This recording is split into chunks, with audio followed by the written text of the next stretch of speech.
and as you can see, that we're already rolling with our Group 8 cars out on track.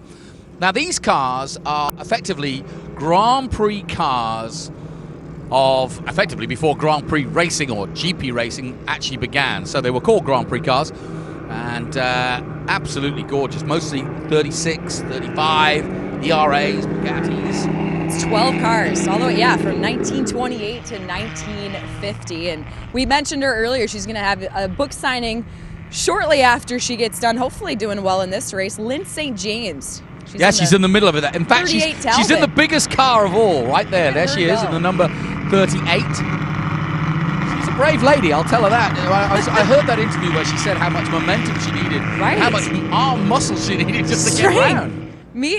She's so cool. She is very cool. By the way, she's driven the Indy 500. There's no question about it. She's incredible. She's quite a pioneer in her own way, is Lynn. And like I said, she's doing a book signing of her book, which I have a copy of at home. And I have to be honest to Lynn, I have not read it all, but it is a good read. And these are all pre-World War II Grand Prix cars, painted in their national colours. And here's one for you, Kate. The national colours back in the day, England was green, America was blue, Italy was red, or at least Ferrari was red. And I don't know what, the French, yes, they had blue too, I think. But yes, it's literally national colours. Here we go then. Group 8, green flag waves, and away we go. Another thing you got to think about, these cars are so much older. They have none of the features that we would be used to now. I mean, you're talking from 1928 to 1950. There's no anti-lock brakes. Nope. There may not even be seatbelts. I haven't seen the inside. You know, Lynn St. James isn't worried. She's a go-getter. Well, you asked the question. You were in one of those 1915 cars I was earlier. Terrified. No safety belts. And do you know why that is? The feeling was that if you actually crashed one of these cars or it went into flames, it was probably more dangerous to be strapped in than it would be to roll out. So the idea was you just literally rolled out. And she talks about the arm strength. I mean, yes, the cars are the athletes, but so are you. You're holding on. You got to make sure, especially when I rode in those older cars, those 1900. I think the one was in 1916 I was in, or 1915. But man, you got to hold on for your dear life on those corners. Well, the other thing, as we mentioned before, they try in the rules of historic racing to keep them as close to the era. So we're looking at 35, 36. Right. So you're talking about brakes that were made at that time. Yes, sure, you might be able to, you put them, clean them, and make them go as well as they go. But these are original cars. If you look at the car, number 18, flying through shot there and doing a very good job. Whoa, 7's getting really close. Car number 7, that's the ERA, 1934. Padding's Dowling at the wheel. He had a good run yesterday. Look at him go. I had a feeling this would happen. Yesterday was dial-in. Today's racing. It's business. You know what my favorite part is? How competitive you see these older cars. Look at him go ahead. Nicely done. So, Padding Dowling takes the lead in the ERA B-Type, 1935. And this really is, just squint your eyes, folks. Put your phone on black and white and take some photos, and you could be back there in the 30s. Right. I love it. Into the last corner here, turn 11. The key to this corner, Kate, is get round it and then gun it. Got some drivers in the background here. Excuse me, sir. Are you driving today? Come and tell me about this track. Tell me how to go fast at this track. Well, then you mean you're not that good. You've got the suit and everything. No, that's about as good as I am. He's great.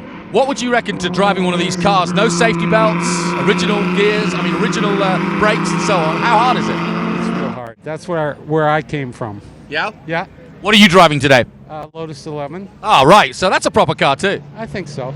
Yeah, I'm very happy it has a roll bar and safety belts. Yeah, he's happy he's got a roll bar and a safety belts. We'll let you get back to fettling that car as we turn our attention once again to Group 8. Thank you so much. We'll be looking out for... What number are you? 164. Right, we'll look out for the Lotus 11 and the 164. Hey. So, you carry on talking. I'll drink some wine. And I've just noticed out of the corner of my eye, one of the busiest men here. Let's get him in. Jeff O'Neill, it's day 2. Did you get any sleep last night? Come around here a bit. I did indeed. I did. I have a lot of other people worrying about this. I have never seen an event organizer actually enjoy an event. How's it going? You seem to have a smile on your face the whole time, but then again, you are driving two of the most nicest cars. Tell me what you're driving. I am driving a Maserati Birdcage, Tipo 61, 1960, and Ferrari GTO. Now listen, I don't want to get into facts and figures because that's a rude thing to do. That's like talking about a lady's age. But that Ferrari is worth a fortune, and you're hooning it around this circuit. You must be brave. Well, I have a very... Or foolish. Or both. Or both. But what I've told everybody is I could sell every asset I have and then try to buy that, and I could only get the first 4 tires. How is it to drive? It's a fabulous car to drive. It's unbelievable. The balance, the power. I mean, there's a reason why those cars are so sought after around the world. And Jeff, on a serious note, that is a key here, that GTO. Tell us a little bit about it. We're going to get back to the race in a moment, but why is that car so special and why people should come and look at it? Well, first of all, they only made 36 of them, and they are the finest balanced cars that probably ever were built. They were such advanced technology, and what makes them very unique is you can drive them on the road, you can take them to the supermarket, and then you can drive them to the racetrack and win. Wow. Well, Jeff O'Neill is the organizer here at the Sonoma Speed Festival, enjoying his day too. When are you out? I'm out in about 10 minutes. All right, we'll let you go. And we'll get back to the action of Group 8. Katie, what's been happening while I've been talking to Jeff? I'm enjoying this. I can have a glass of wine, I can have some cheese and biscuits, and I enjoy the racing. This is perfect. At 34, B-Type, Patton's Dowling, number 7. He's maintaining his lead. Pretty aggressive out there. These, like you said Sunday, there's no prize money, there's no trophy, but it's all competitive. Now, Katie, I can see you in this. That's the number 31, the Bugatti. Even back then, the Italians knew all about style. How about that? Isn't that beautiful? Yeah. Beautifully blue painted. I could take it back, right? Yeah, I you could could take drive it that home. on the freeway. Yeah. I would have thought that would be a nice drive. Luca Macuscu is driving it. It's a 1928 Ducati. How beautiful is that? Another thing you got to think about, they got the one rear view mirror, but in those older cars I was in, they had a co-pilot to be looking out for behind them. Yes, that's right. They don't have anything. It's just you. You're trying to focus on your driving, but you're also looking around to make sure you're not going to hit anyone behind you. Well, this was the transition. In fact, you're right, spot on. This era was the first time that they actually moved from literally the 2-seater cars, and that's why we see Lynn St. James. Here she is. She still has that 2 seats in there, but she obviously, as you can see, she's quite happy racing it on her own. And that was the transitional period in the mid-30s to go from effectively, and by the way, it was a passenger, but there was 2 reasons for having it. One was being a mechanic to make sure that the car kept going. The other was balance.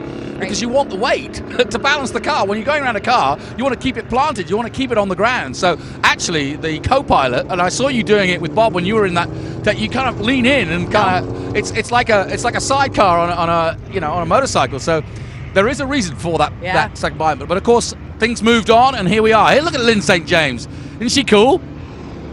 It was fun to, work with her and also talk with her earlier about the race, her role, her book, and also just what she's doing for women, especially in racing. Yes, and if you look at the program, you'll also look at the foundation, the RPM Foundation, which is basically a foundation for young people to learn about mechanical engineering and hopefully to keep the restoration of these cars going, because what we need to do is get people involved, young people involved, in keeping these cars going. Otherwise, we'll have nobody to fix them. Here's what she said earlier when I talked to her about being such a go-getter for women in racing. Here with Lynn St. James, and Lynn, you've been important for women in racing. I want to hear more about it. Well, I've been racing for 40 plus years. I'm not going to stop. I'm going to stop counting at 40. And I was obviously the Rookie of the Year at the Indy 500 in 1992. But, I started racing as a hobby, and I started racing. And when I found it, it was a passion. It was something that I knew I was meant to do on this earth during my lifetime. And I am going to do it as long as I can. But I also realized that a lot of other girls and women really would love to do this as well, but they don't necessarily know how. How many gals are going to hang out together and say, hey, let's go racing?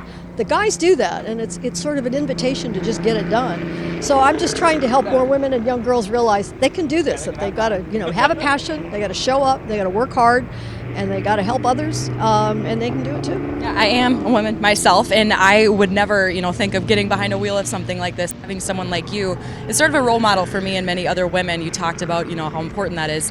I want to hear from you how important that is to be a role model for, other women, inspiring them to get behind the wheel and be successful at it. Well, I've learned through the Women's Sports Foundation and other women athletes that we have to take that responsibility.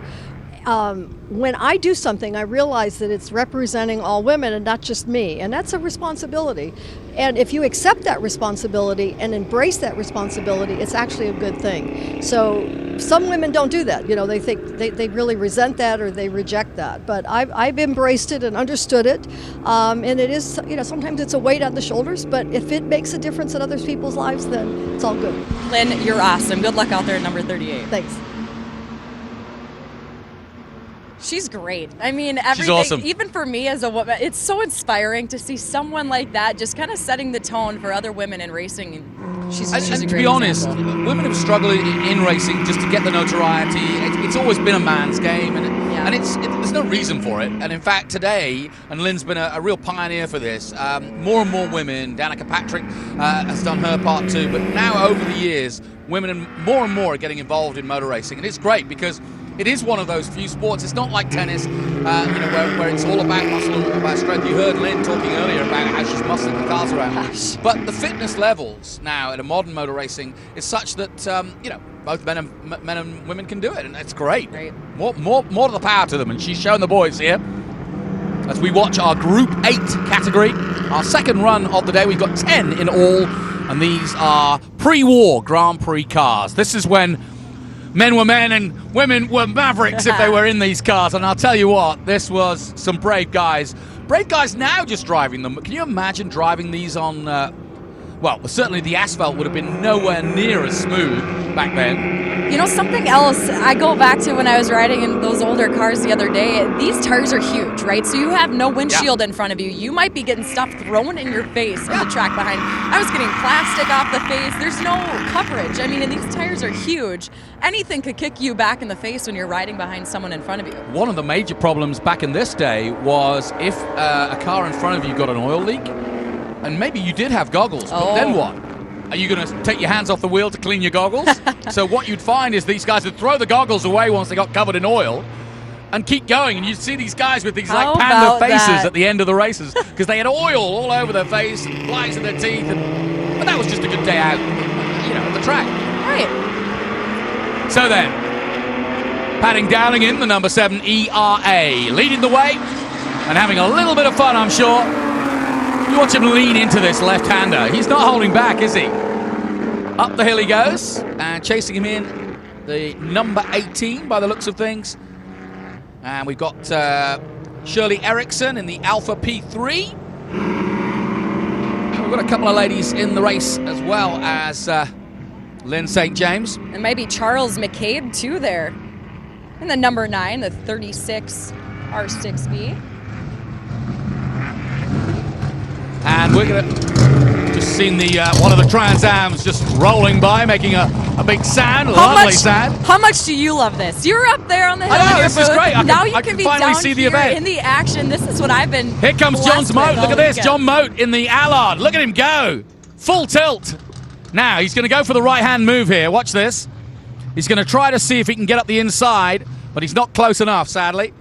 He's chasing hard on the Rialton 1935. Ivan Zaremba at the wheel, and definitely does it through the tight right-hander. Oh, here comes the Allard. He's got some pace now. He got good drive out of that last corner. Now he's going to go for it. Oh, this is great. Group 8 in full motion here at Sonoma Raceway. A beautiful day. The sun's going to be out in a moment, we're promised. The organisers have promised. They said. Good. It's coming at about They ordered 11 the o'clock. sun for the day. Yeah, they ordered it for 11. It always sunshine in California, and as you can see, Dowling making his way through the traffic. I'm always amazed at how long and how many laps they actually run these cars at full tilt as well. And Paddens, he's maintained that lead Yeah, for he the has. majority of this. He hasn't really had anyone. Whoa! Through goes the 18. They love to use all the track, don't they? That was a brave maneuver there.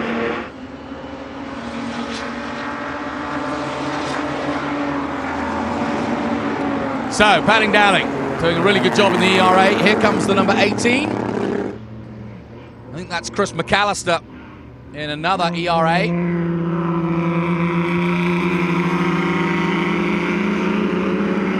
Yes, Chris McAllister in a 1938 ERA R14B. And now, here's a gentleman we met. This is a friend of yours. We met him. He's the man in your fedora, if you remember. The number 36. And, Terry Sullivan. that's him, Terry Sullivan. We Yep. talked to him, didn't we? You said to me, I want to talk to this guy in the fedora. What did he have to say about this car? Because I know he loves it. It's an MG. It's lovely. Yeah, he's had it for a while.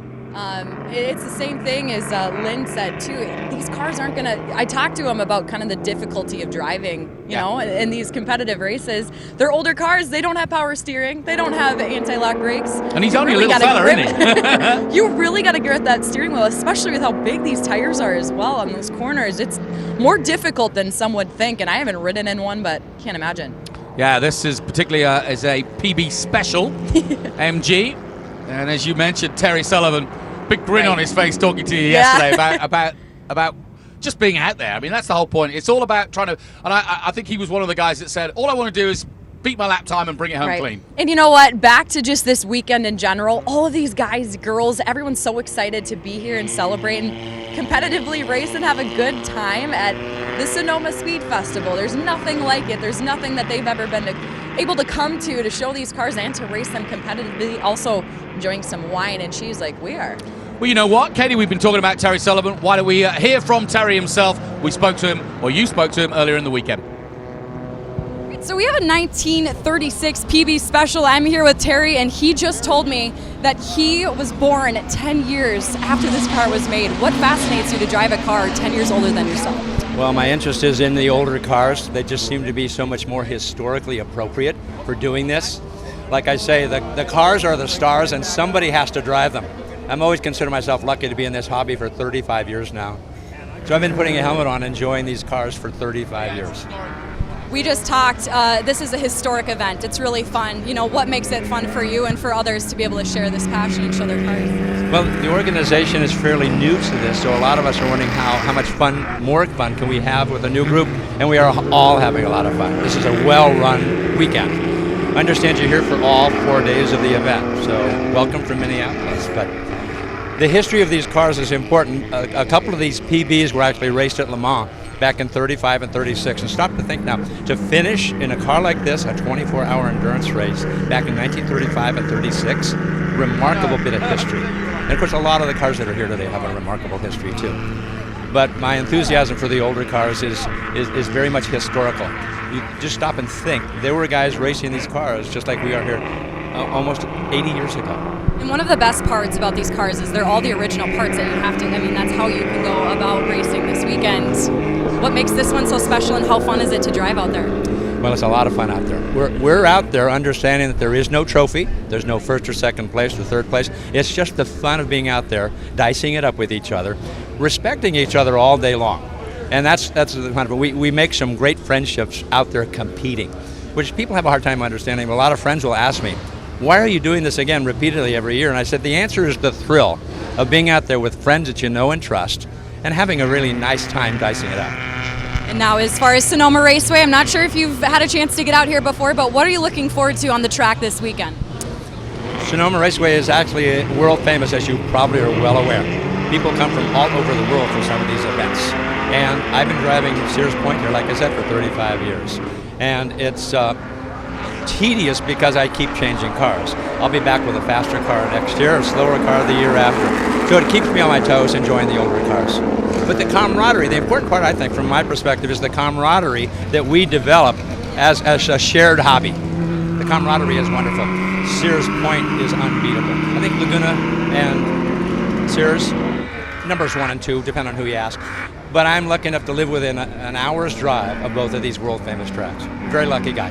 You talk about the camaraderie, it's all for the love of the game, right? But are you a little competitive out there? Yes, we are. By nature of getting behind the wheel and putting a helmet on, you're demonstrating some competitive nature, yes. But it's a fun competition. It's not a mean competition. Big difference. All the difference in the world. Well, Terry, have a fun competition and good luck out there this weekend. And I'm glad you're here. It was real nice meeting you. And thank you to you and your crew. Take care. Bye. Okay, standing by. So here we are. Had a good chat with Terry. He loves it. But they all do, and everybody's got a story. That's what I love about this. We've got 200 drivers, 200 fantastic cars. Everybody's got a different story, and everybody's got a different passion. And that's what this is all about. And look at this. The racing's getting better and better all the time. Here comes the number 9. We're getting down to the closing stage of this. The RAs are having a good day. That 1936 number R6B of Charles McCabe coming into the action there. There he is in the middle. But which of the cars, if any, have you said, right, I'll take that one home? Or all of them? All of them. No, they're all so unique. I'm ready to, drive one back home if I could this week. No, I'm kidding. We'll see. But they're all good. They're unique, and you can tell just you were talking about, these are their passions to maintain these things. We talked to a couple people who they bond with their husband or wife or significant other just over building and maintaining these older cars. What I love about this is, if you went to an NFL game or a Super Bowl or something, or you went to a horse race, they wouldn't let you in the paddock to touch the horses. No. Whereas here, you can get up close, encourage, your kids to sit in the cars, whatever it might be. And when I say kids, I'm talking about people like me. But that's the point, is that, it's an open paddock. You can get right up close. Even the Formula One car, the 2016 Formula One car, which we'll see in action in about an hour's time, you can get up close and... I was just thinking, can you imagine what Esteban Gutierrez must think of these cars? Because these are the forebearers for what he's now driving in modern day. I bet he's happy he's driving what he's driving, I would have thought. No question. Speaking of that, excited to have that come back. I was telling you on our way in that Sonoma Speed Festival, we checked one on Facebook or any of their social. There was a GoPro on top of his 2016 F1 yesterday. I watched it at least 10 times, just watching him zip around those corners. It is so fascinating. I couldn't even imagine doing that fast. When you first met him, you were like, oh, he's a quiet guy. Right. But he's a badass, really. Yeah, he's just out there. He's doing whatever he wants. Well, all of them are. What can I say? I'm a pretty quick driver too. I could probably do that. It's okay. fine. Well, we'll set you up with Esteban and a little run around the track. Yeah, maybe we'll see who you can comes have out a on co-pilot, in that tub, right? There's room. So, Padding's Dowling in the 1934 ERA. He's under pressure, I may add. And there's an almighty battle going on behind him. And it's turning out to be a good run here for these Group 8 cars. Yesterday was a little bit of suck it and see, get the setup right. And now they're really going hell-bent for leather here around the Sonoma circuit. I'll tell you what, I want you to find one of these guys afterwards, because I bet they're exhausted the way they're pushing these cars at the moment. And going around that track, there are so many curves just like any track. But with these ones in particular, like we talked about, you have to grip onto that steering wheel. Yeah. They are exhausted. I mean, mentally, also physically, you're gripping for dear life on each corner, making sure you're keeping this thing in control. Well, he almost... he tried the inside line and then ran out of room, almost hit the tires. They're taking everything out here. I love it.